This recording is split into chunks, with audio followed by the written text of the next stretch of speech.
You think you know the story of Jeffrey Epstein, but the version we were all told, it has a massive hole in the center of it.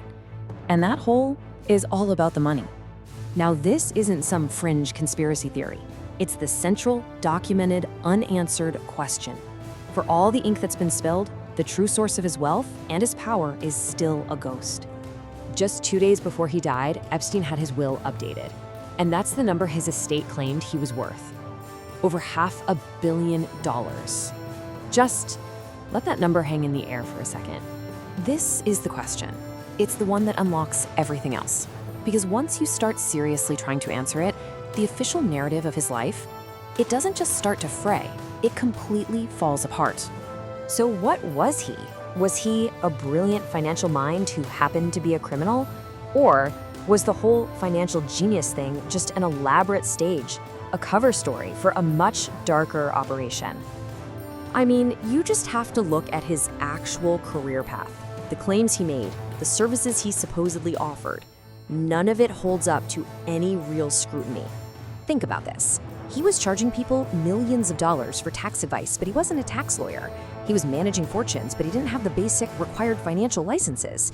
He was selling himself as a high-end consultant without ever having finished college. So what were his clients actually paying for? And this was the answer whenever anyone tried to find out.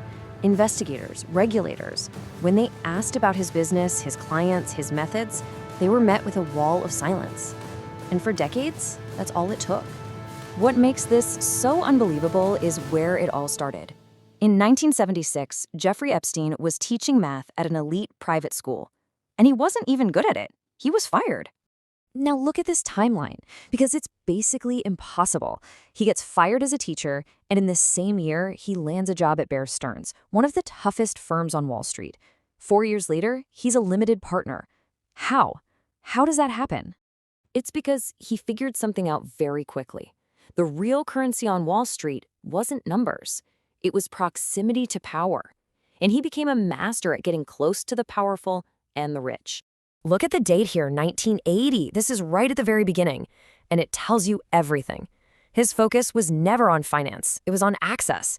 He was building a network, not a portfolio.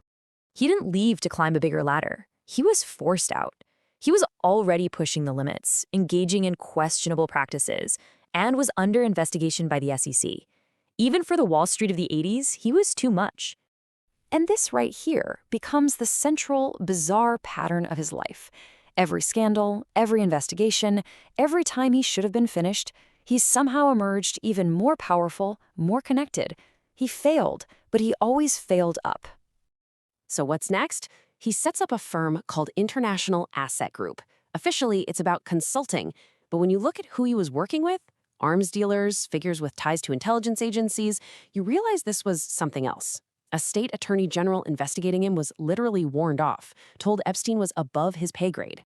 From there, it escalates. He becomes a senior player in a massive $450 million Ponzi scheme, one of the biggest financial frauds in the US at the time. And he's right there, in the thick of it.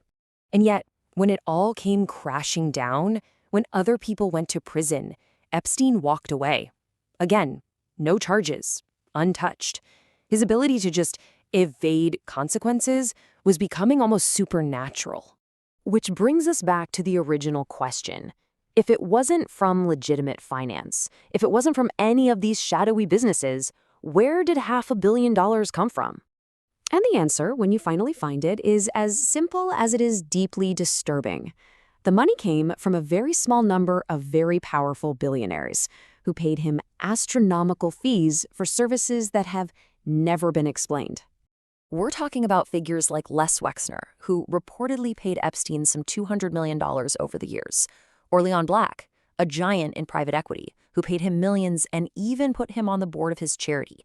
You have to ask, what kind of advice is worth that kind of money? And this is where you understand his true function. He wasn't a money manager. He was a gatekeeper. He traded in a different kind of currency, a currency of secrets, of access, and of the leverage that comes from knowing things that other people want to keep hidden. So when you put it all together, the myth of Jeffrey Epstein, the financial wizard, just evaporates. It was a lie, a very useful one. He got rich because he understood how power really works in the shadows. He knew that for a certain class of person, discretion is worth more than any stock, and a shared secret is the most valuable asset in the world. And that leads us to the final, chilling reality. The mystery isn't just about how one man did what he did. It's about a system that protects and enables men like him. Because in the world he moved in, what he was doing, that wasn't some shocking crime. It was just the cost of doing business.